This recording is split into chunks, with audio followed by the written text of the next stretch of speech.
अच्छा, nice coffee.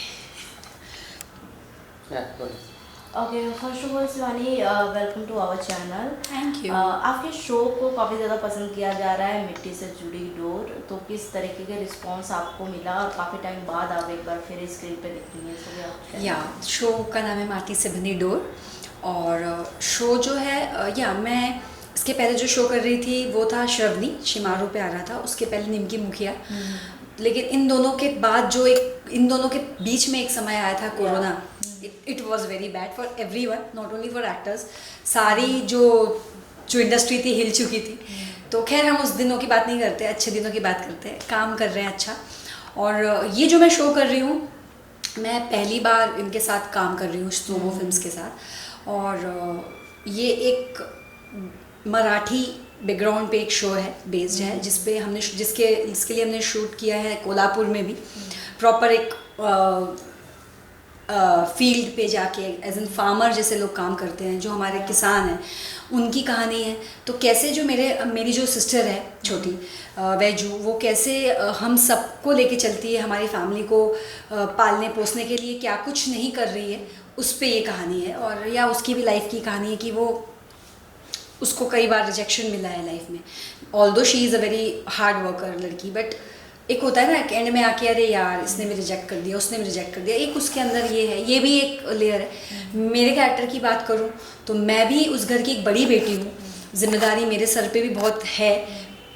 Although मैं उतना लेती नहीं हूँ ये थोड़ी सी चिल्ड है, थोड़ा सा ताना कस देगी, थोड़ा ये कर देगी, बट हाँ दिल से she is very good girl and चाहती है कि ये भी बड़ी बहन का फ़र्ज़ निभाए। तो या कहानी तो बहुत पसंद कर रहे हैं। जैसे कि हम पिछले शो की बात करें शिवानी, तो उसमें जैसे निमकी मुखिया और निमकी जी। विधायक में भी रही हैं आप जी। इन दोनों में आपका नेगेटिव कैरेक्टर था। हाँ मतलब या बहुत नेगेटिव भी नहीं, बट हाँ एक हाँ ग्रे बोल सकते हो। यस। हाँ तो इस शो में किस तरीके के आपके कैरेक्टर को दिया गया मोटिफाई, और कितना डिफरेंट है दोनों में? बहुत बहुत डिफरेंस है, क्योंकि उस कैरेक्टर को अगर हम लुक वाइज भी देखें तो ही ज़मीन आसमान का फ़र्क है। क्योंकि मैं उसमें काफ़ी रेडी, बहुत डैगअप रहती थी, साड़ी बहुत हैवी होती थी, बॉर्डर होते थे, यूपी बिहार की कहानी थी, तो उसमें हमारा लहजा बहुत ही अलग हुआ करता था। हाँ, हम ऐसे बोलते थे, वैसे बोलते थे।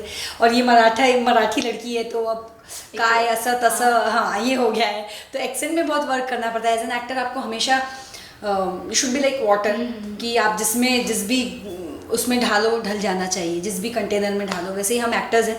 तब मैं गजवा वाली थी, अब मैं कावेरी हूँ, और उसमें मैं चुलबुली और इतने बड़े बड़े ईयर रिंग्स पहनने वाले, हाथ में रिंग्स पहनने वाली, चूड़ियाँ।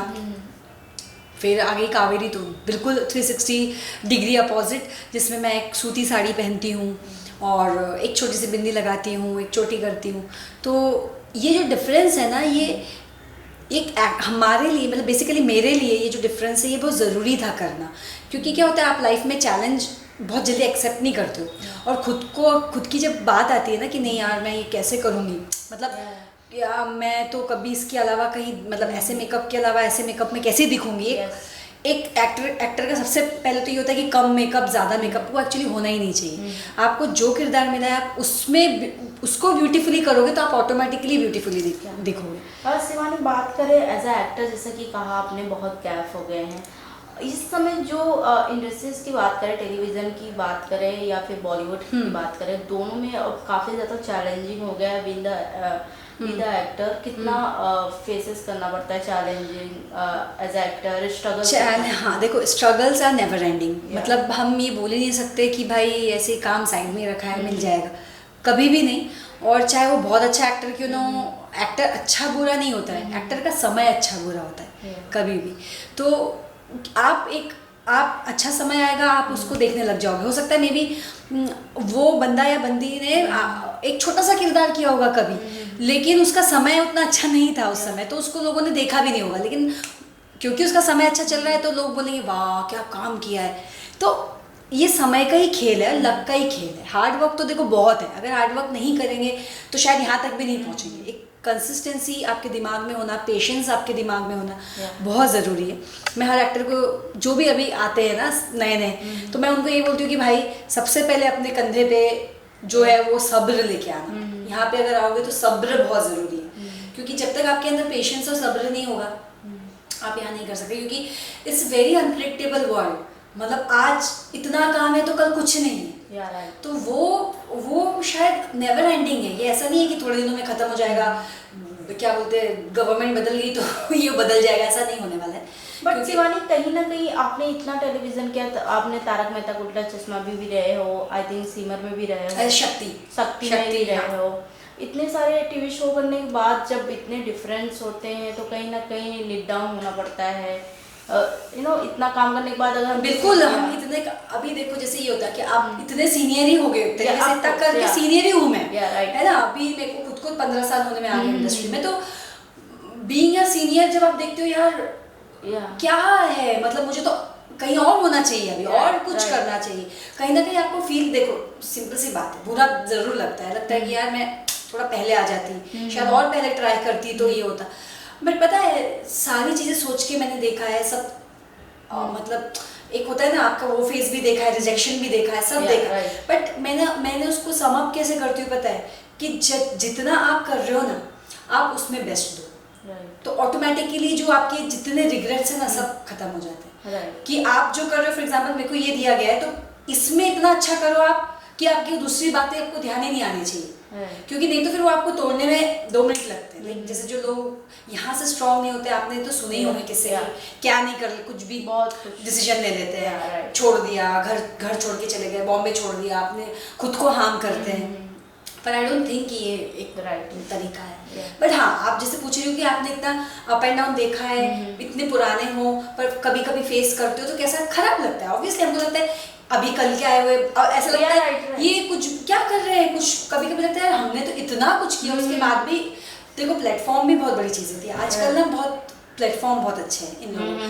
अब कौन बोलेगा, मैं कौन से ईयर में, मैं जब खुद स्कूल में थी तब मैंने बुगी वुगी किया था सोनी टीवी पे, एक डांस शो आता था। अगर तब से अगर हाइप मिलनी शुरू होती ना, ये मीडिया होता थोड़ा आपके लिए बूस्टअप होता, तो शायद और नोन इंसान होता, लेकिन तब उतना नहीं था। अभी है तो I think you should respect that और करते रहो। शिवानी, जैसे कि हम सब जानते हैं यू आर गुड डांसर, कहीं ना कहीं आपको ये नहीं रहा कि नहीं मैं इसमें भी मेरी एक प्रोफेशनल लाइफ बन सकती है? नहीं रहा, नहीं, मैं आई थी बॉम्बे कोरियोग्राफर बनने। ये मेरी कहानी का सबसे पहला मतलब क्या बोलूँ सच्चाई है कि मैं बॉम्बे आई थी कि मैं कोरियोग्राफी करूँगी, ठीक है, अच्छे से कोई कोरियोग्राफर के अंडर पहले काम करूँगी, सीखूंगी।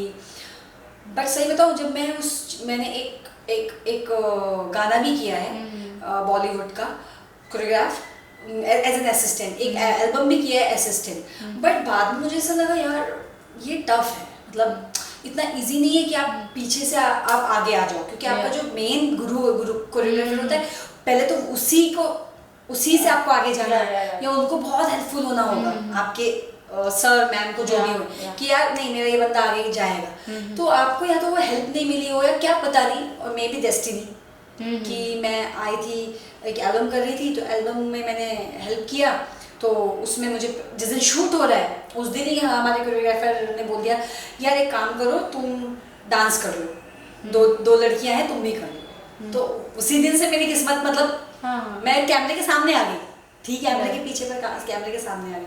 बट हाँ लगता ज़रूर है, क्योंकि मैंने बहुत छोटे से ही डांस क्लासेस लेना शुरू कर दिए थे अपने सिटी में, तो मेरी अर्निंग, मेरी पॉकेट मनी निकलती थी उससे अच्छी खासी।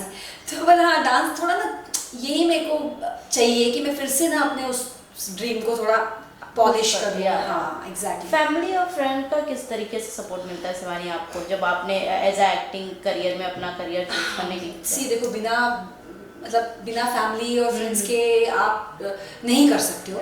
इट्स नॉट इजी, कर नहीं सकते हो इज नॉट द वर्ड या सिचुएशन, कर तो सकते हो, इंसान ने ठान लिया तो कैसे भी कर लेगा। But mental support may be वो आपको किसी और तरीके से सपोर्ट नहीं कर रहे हैं, बस इतना ही बोल दिया, खाना खाया, ऑडिशन कैसा गया, यही बहुत होता है। कई बार आपको बहुत ज़रूरी नहीं है कि वो आपके साथ दिन भर शूटिंग पे जा रहे हैं या आपको है ना लेके ही चल रहे हैं, ऐसा कर रहे हैं, ऐसा कुछ नहीं। सिर्फ एक फ़ोन कॉल, कैसी है, खाना खाया, कैसा रहा ऑडिशन, कैसा हो जाएगा, इस बार नहीं हुआ अगली बार हो जाएगा, ये बोलने वाला भी आपके लिए बहुत मायने रखता है। तो बस मेरे लिए मेरे फादर, मेरी मदर, मेरी फैमिली, मेरे फैमिली फ्रेंड्स, उन लोगों ने बहुत हेल्प किया है और आगे भी करेंगे, आई नो। लेकिन हाँ, खींचने वाले भी बहुत मिले हैं। राइट। मतलब अगर फैमिली आपको सपोर्ट भी कर रही है तो कई ऐसे भी लोग होते हैं जो आपको पुल बैक करेंगे। राइट। शिवानी, रियलिटी शोज भी रहते हैं, कभी आपको लगा कि नहीं यहाँ पर एक बार जाना चाहिए ताकि मेरा थोड़ा बिल्डअप हो कैरियर पे? हाँ, सही बात है। मैंने जैसे कि आपको बोला, मुझे मेरे डांस पे थोड़ा सा लाइट थ्रो करना है, लोगों को बताना है कि आई एम अ डांसर। और इतना गैप डांस में हो गया ना कि मैं अब खुद से भी पॉलिश करना जरूरी होता है। आप चाहे कितना भी कुछ भी कर रहे हो, लेकिन बोलते हैं ना, आप जब तक उसको ब्रश अप नहीं करोगे, रियाज नहीं करोगे, तब तक आप वो अच्छे से नहीं कर पाओगे। तो एज एन एक्टर क्या हो गया, मैं एक्टिंग कर करके 12-14 घंटा हम लोग एक्टिंग उसमें रहते हैं, जोन में। डांस कहीं ना पीछे रह गए। तो मैं चाहती हूँ मैं कोई डांसिंग रियलिटी शो करूँ। बिग बॉस करने का कोई प्लान नहीं है आपका? बिग बॉस करने एक बहुत हाइप मिली है उसमें लोगों को। मैं अपनी आंखों से देखा है कि एकदम चेंज होते हैं। किसको पसंद नहीं है यार, किसको, झूठ नहीं बोलूंगी, करने मिलेगा तो जरूर करूंगी। बट मुझे पता नहीं पर्सनली ऐसा क्यों लगता है, बिग बॉस के लिए ना मैं उतनी, मतलब पता नहीं, घर के लोग बोलते हैं कि तू कर लेगी, बिकॉज मेरे में पेशेंस बहुत है। मैं सुन लेती हूँ, मैं समझ लेती हूँ, पर खुद को मुझे ऐसा लगता है मैं इतने, जब लड़ाई झगड़ा है हाँ या कोई तेज चिल्लाए तो ना मैं थोड़ी, मतलब क्या बोलूँगी, स्टेप बैक हो जाती हूँ।